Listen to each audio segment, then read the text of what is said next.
Welcome to the channel, My Kids You're Teaching.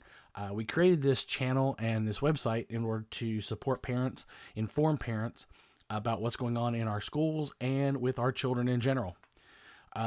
It helped this channel greatly if you would go down and hit the subscribe button, hit the bell to be notified when there's new videos.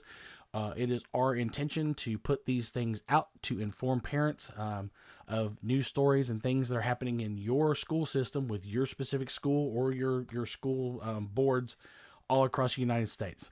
And we're even going to bring you some stories that are from around the world so that you can see exactly how far this reaches.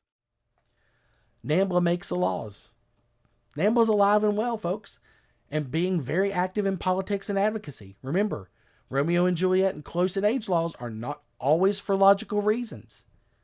These laws, when you think about them in context, make sense, but then when you think of them even more, they are troublesome. A Romeo and Juliet law and close in age laws are meant to protect unintended harm to certain situations. For example, a high school senior is 18. He's an adult. And his girlfriend is 16. She is not. Technically, in the past, he could have been charged with statutory rape or having sex with a minor.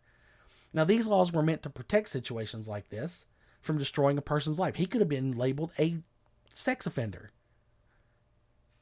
especially if the parents didn't like the boy. So this was also the case in close in age laws, so that way a senior who graduated and is still dating a junior in high school and they eventually go to get married, you have people that were charged with statutory rape just for different reasons. But this is what was meant to happen.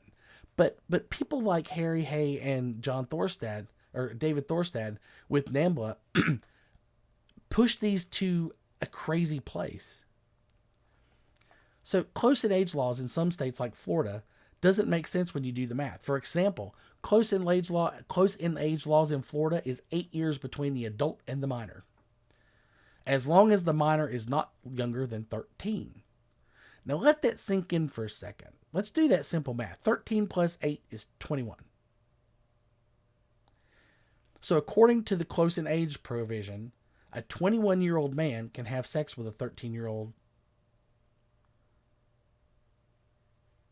or a woman can have sex with a 13-year-old. This is also used to protect teachers that might have a physical indiscretion with a student. I mean, teachers when they graduate from college, are 24, and some of these high school seniors are 18. There's not that much difference in their ages. But this is always one-sided. Male teachers and younger female students are always demonized. They're ready to burn this teacher at the stake. But when it's a female teacher and younger male students, well, a lot of times those boys are smacked on the shoulder going, way to go, boy. The same is true for gay and lesbian relationships between teachers and students. Now, how did these laws or provisions come into being? Advocacy.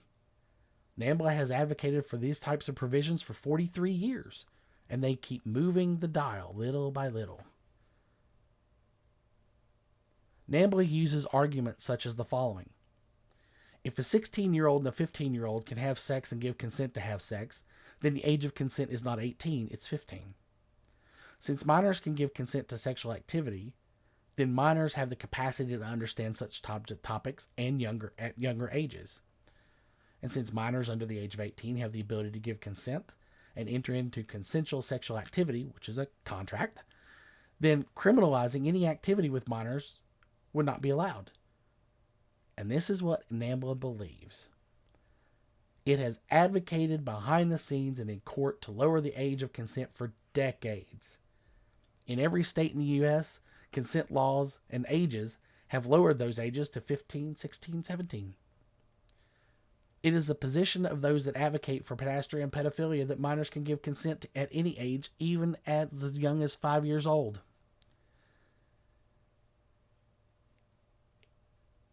They have pushed this, and now you have people in Congress wanting to give 16-year-olds the ability to vote, moving the bar so that the age of consent, can be lowered to 10? Now, there's a difference between coercion and cooperation and consent. The glaring issue is that some cases argue the difference between coercion and cooperation is giving consent, and why you give consent. Coercion is not always by force.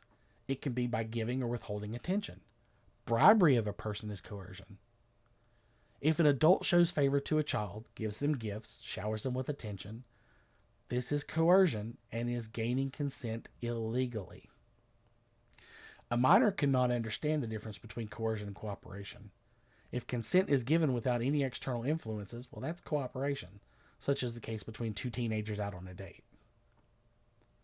Coercion is what we as parents are concerned about. Groomers are just useful idiots. Groomers, as people call them in school, are most likely useful idiots in an ideology that they don't understand. They don't even know where they're getting this gender ideology from. And they're pushing this on young children. But they have no idea where the actual agenda is coming from. They think it's coming from a legit LGBT place, but it's coming from groups like NAMBLA. They are called groomers because it's exactly what they're doing. Most likely without actually having knowledge that that is exactly what they're doing. And they argue that they're not. A teacher that identifies as she, they, fey, fair pronouns and is non-binary queer and decides to explain or come out to their first grade students, where does the fey, fair come from? Well, a quick Google search will explain it. Fey, fair neopronouns are commonly used as a non-themed set.